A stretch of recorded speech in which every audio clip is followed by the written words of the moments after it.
attempted to storm Kensington Town Hall, saying that they're demanding answers after the Grenfell Tower disaster. The death toll currently stands at officially 30, although the BBC understands that more than 70 people are actually dead or missing. As people are trying to come to terms with the scale of the fire, questions have been raised about the safety of the cladding. This is coming up an awful lot.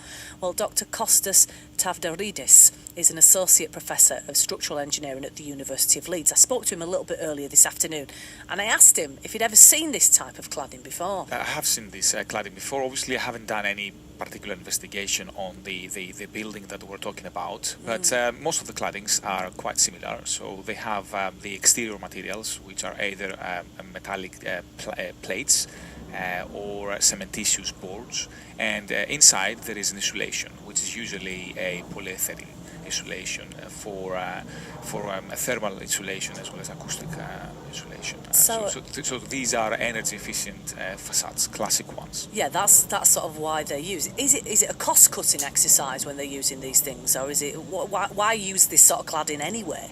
Yeah, I think is a trend nowadays, to be honest. So when they're trying to hide all these old type of structures with these aesthetically pleasing facades is one option, as well as providing good thermal insulation and acoustic insulations. That most of them are also rain insulation to protect the building itself from being corroded from the rain, from the water.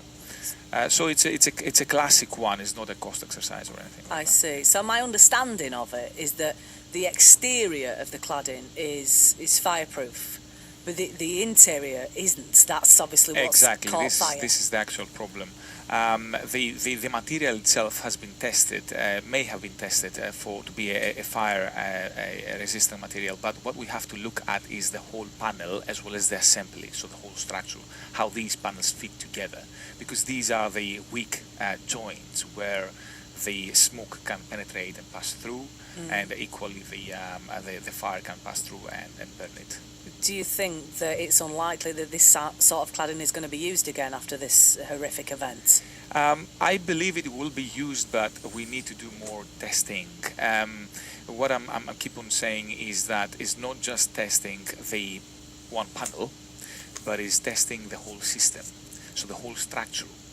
So instead of doing the classic furnace tests with high temperatures and a few flames and test the one panel, we should be doing a proper structural test where we have a part of the building and we put it in fire and we see how the fire is spread and how it propagates from floor to floor.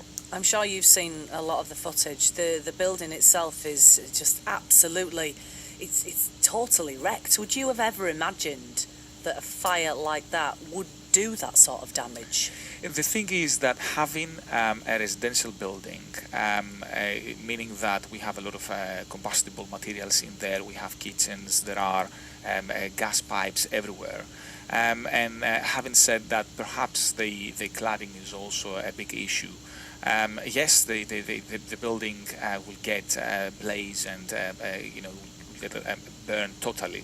The lucky thing, the only good thing here is that we're talking about a reinforced concrete structure, so we're not compromising the integrity of the building. You can still see the building is there, it's standing, it has been collapsed.